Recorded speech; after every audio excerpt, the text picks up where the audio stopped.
Salut à tous, merci d'avoir pris le temps de cliquer sur cette nouvelle vidéo. Bienvenue sur ma chaîne Encourageur. Ça fait un bon temps que j'ai pas posté de vidéo et je reviens aujourd'hui avec vous non seulement avec une nouvelle vidéo mais également avec une nouvelle coupe comme vous pouvez le voir. J'ai coupé mes cheveux entièrement et donc là ça va faire un mois de pouce. Bref, c'est pas le sujet du jour. Aujourd'hui je voulais partager avec vous un sujet qui est super important, la Bible. Donc je voulais vous partager comment est-ce que moi je lis la Bible.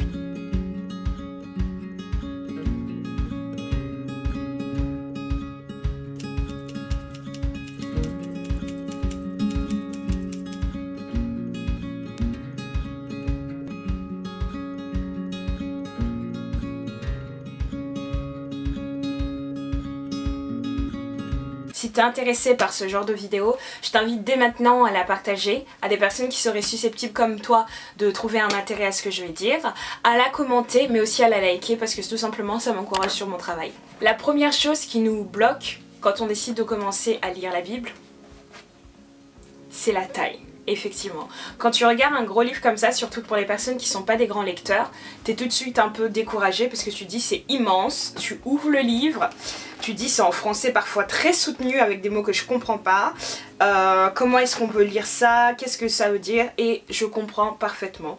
Quand on commence à lire la Bible, la plus grande difficulté c'est de comprendre comment est-ce qu'elle fonctionne. Donc aujourd'hui je vais partager avec vous comment est-ce que moi je fais pour lire cette Bible et comment est-ce que je prends plaisir à la lire. Parce que non seulement il faut la lire, mais il faut la lire de façon quotidienne pour qu'elle puisse produire pleinement des fruits dans notre vie.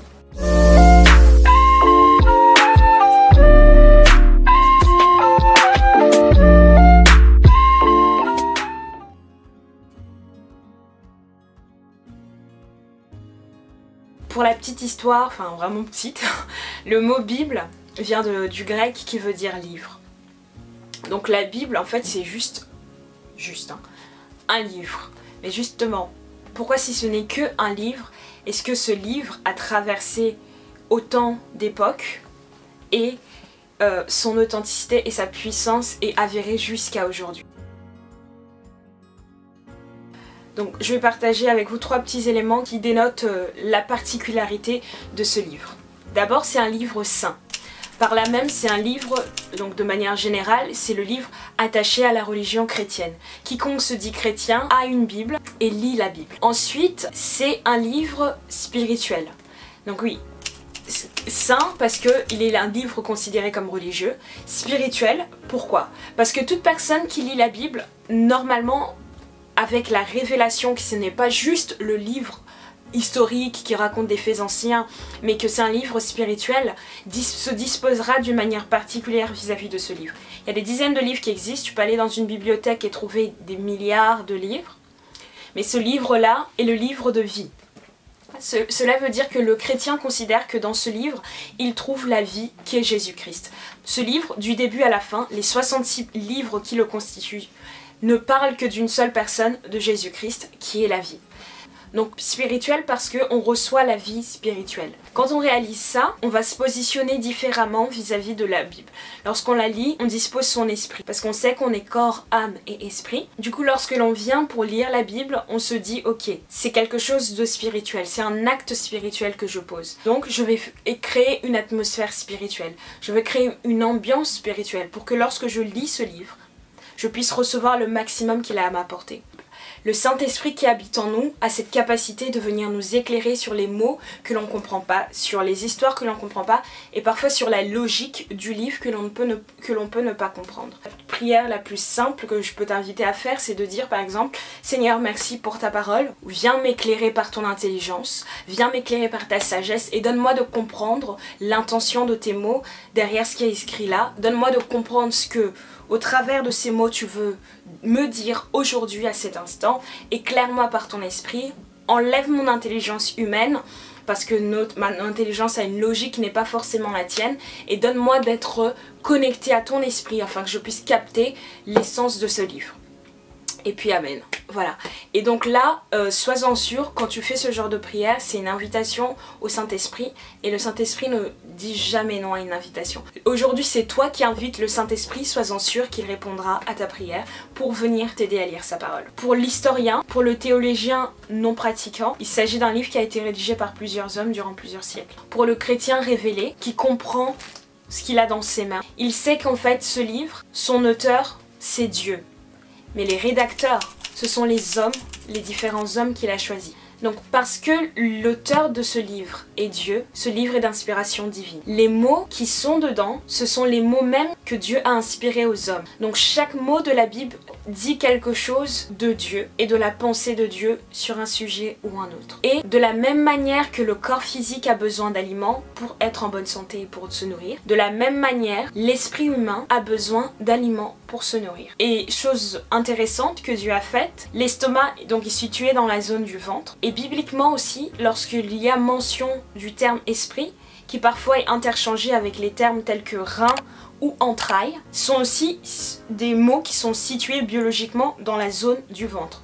Donc pour moi, ça veut déjà dire quelque chose. L'estomac, donc la nourriture que l'on mange, descend dans cette zone du ventre. Et spirituellement, l'esprit est situé également dans cette zone du ventre. Et qu'est-ce que l'esprit mange? L'esprit mange la parole de Dieu. Parce que la Bible dit que l'homme ne se nourrira pas seulement de pain, mais de tout ce qui sort de la bouche de Dieu. Et tout ce qui sort de la bouche de Dieu, c'est pas seulement tout ce qui sort directement de façon audible de la bouche de Dieu, mais c'est premièrement ce qui est sorti de la bouche de Dieu et qui a été retranscrit sur papier pour nous aujourd'hui. Donc l'esprit humain a besoin de la parole de Dieu pour grandir. Lorsqu'on comprend ça, tout de suite, normalement, tu captes l'essence et l'importance de la Bible en tant que chrétien. Parce que de la même façon que tu as des temps pour manger et nourrir ton corps physique, de la même façon, il faut que tu aies des temps pour nourrir ton esprit. Et de la même façon que lorsque tu ne te nourris pas physiquement, ta force diminue et tes capacités aussi. De la même façon que lorsque tu ne nourris pas ton esprit, les capacités spirituelles que tu as vont diminuer. Donc là, tu comprends déjà qu'en tant que chrétien, lire la Bible, c'est pas quelque chose de négociable, à moins que tu es suicidaire et que tu désires laisser ton esprit périr. Mais dans le cas contraire, il faut que tu lises la Bible. Et si on continue avec la métaphore alimentaire, c'est vrai, on doit manger pour continuer à exister, pour continuer à être en vie. Mais tout le monde préfère manger les plats qu'il aime et qu'il trouve bons. Donc c'est aussi l'une des choses que j'ai constatées qui bloque un peu quand on veut commencer à lire la Bible. Parce qu'on la comprend pas, elle peut devenir pas bonne. Dans le sens où elle n'est pas succulente parce que t'arrives pas à saisir en fait ce qui est dit. Et du coup ça te décourage. Et au fur et à mesure tu vas te lasser de la lire et puis tu vas arrêter de la lire. Et ce qui va conduire à ce que ton esprit soit en pénurie alimentaire. Donc comment est-ce qu'on peut faire pour justement rendre la lecture de la Bible agréable, pour que ça nous pousse à continuer à persévérer dans la lecture de la Bible. Donc voilà ce que je vais partager avec toi aujourd'hui. Comment est-ce que moi je lis la Bible?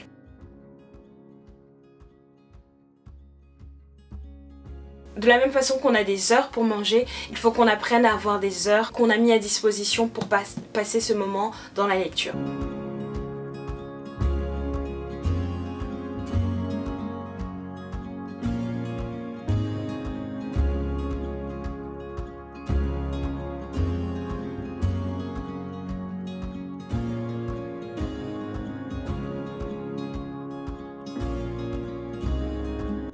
La première chose que je fais, moi, pour continuer à me nourrir quotidiennement en lisant la Bible, c'est de suivre des plans bibliques. Les plans bibliques, donc tu les trouves sur l'application YouVersion que tu peux trouver sur l'Apple Store. Donc quand tu ouvres l'application, généralement tu arrives à l'accueil. Si tu as un compte, donc ça te salue avec le verset du jour. Bon là ce qui nous intéresse c'est de trouver un plan. Je viens ici, je clique dans plan. Et tu vas avoir plusieurs thématiques qui vont te être proposées. Parfois, on est débutant, du coup, on ne sait pas comment la Bible fonctionne et on ne sait pas de quoi elle parle. Ce qui peut être intéressant pour toi dans ce cas-là, c'est de trouver un plan en fonction d'une thématique que tu rencontres dans ta vie. Si par exemple, en ce moment, tu veux en savoir plus sur l'amour, ce que Dieu dit de l'amour, tu peux cliquer par exemple sur le thème amour. Et tu vas voir qu'il y a plusieurs propositions. Qu'est-ce que je peux prendre? Allez, on va prendre la première chose qui nous vient. Et puis, tu démarres le plan là. Tu peux inviter une des personnes ou pas, en fonction de ce que toi tu veux faire.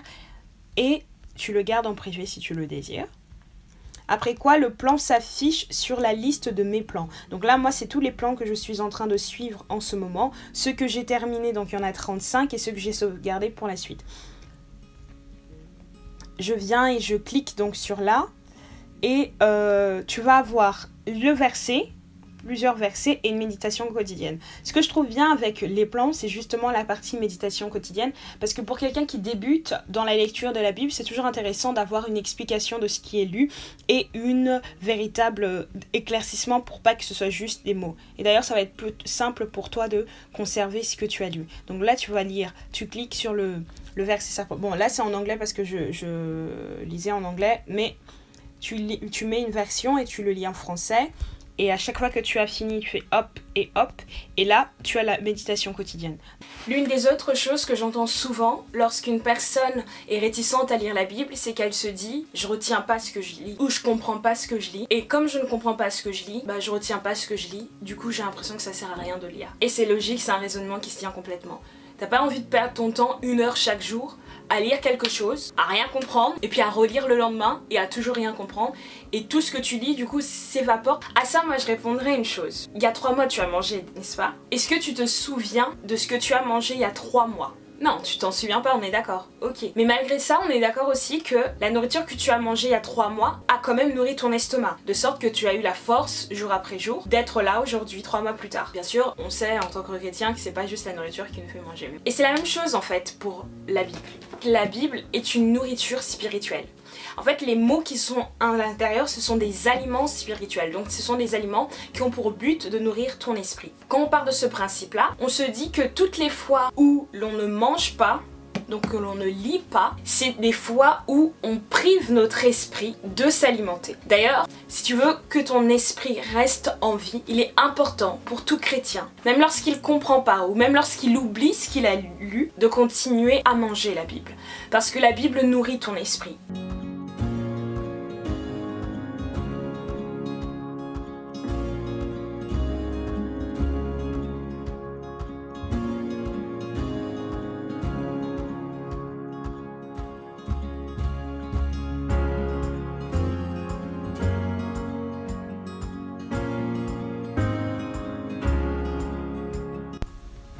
L'autre chose que je fais pour m'aider à comprendre la Bible, c'est de m'aider de supports externes. Donc typiquement, s'il y a un mot que je ne comprends pas, j'essaye de ne pas survoler la chose, mais au contraire de m'y attarder pour essayer de comprendre. Par exemple, je vais chercher un mot que j'ai lu hier dans la Bible et que je ne connais pas. L'un des sites, comme vous pouvez le voir, que j'utilise toujours, c'est celui-ci. Ce que j'aime avec ce site, c'est que il va nous redonner le mot que j'ai utilisé, il nous en donne la définition et il nous positionne la personne, donc il nous fait une courte biographie de cette personne-là.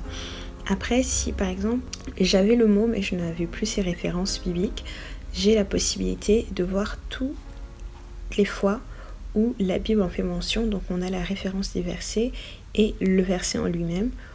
Pour le cas où je chercherai un verset, j'aurai un mot mais je n'aurai pas le verset en entier, je peux toujours procéder ainsi pour me retrouver.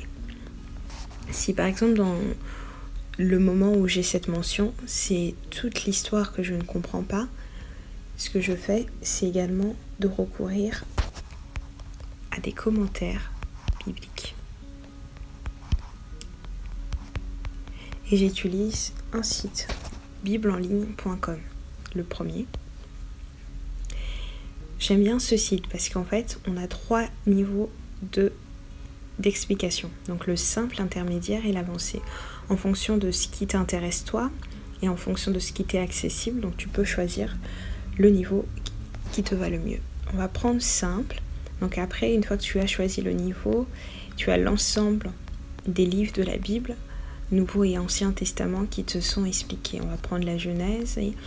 Donc d'abord, tu as une explication générale du livre et après tu as le chapitre par chapitre les explications et puis là on te redonne les versets et en gris on te donne l'explication. Ça c'est pour la version simple.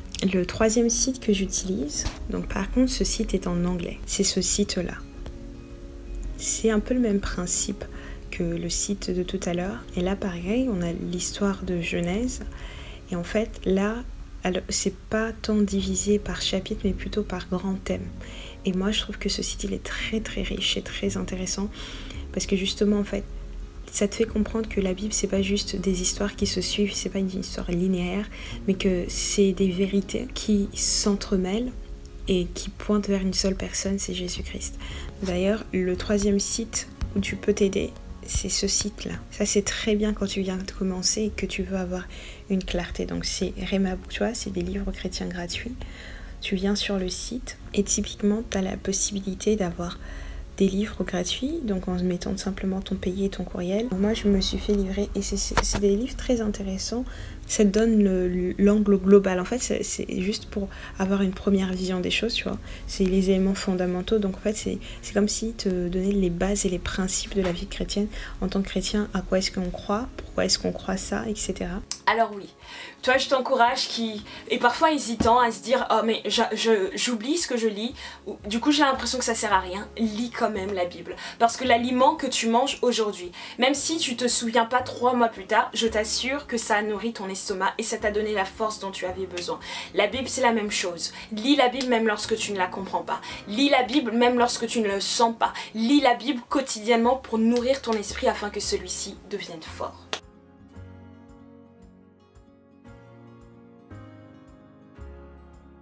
Et parce qu'il n'y a rien de mieux que la communion fraternelle, la 3e option que je te propose pour lire la Bible et apprécier le moment, c'est de partager ce moment avec des personnes que tu apprécies et qui, comme toi, sont en quête de vérité. Comme la vérité, c'est la Bible, il n'y a rien de mieux que de partager ce moment avec les autres. Donc c'est l'occasion de réunir tes amis, qui sont chrétiens ou non d'ailleurs, afin de suivre ensemble des plans bibliques. Donc vous pouvez faire ce genre de réunion en présentiel, que ce soit chez quelqu'un ou dans un lieu public, ou via des systèmes tels que Zoom ou WhatsApp pour vous permettre de vous motiver et aussi de partager les révélations que vous recevez du Seigneur. Parce qu'il ne faut pas oublier que c'est pas un club de philosophie, mais effectivement c'est un partage biblique, donc c'est toujours avec le Saint-Esprit qu'on fait tout ça. Salut à toi, merci d'avoir regardé ma vidéo jusqu'à la fin. J'ai oublié de conclure, donc juste rapidement, je t'encourage vivement à persévérer. Je sais que c'est pas toujours facile, mais j'espère que cette vidéo va t'aider. N'hésite pas à liker, à partager cette vidéo. Je te dis à bientôt, ciao ciao.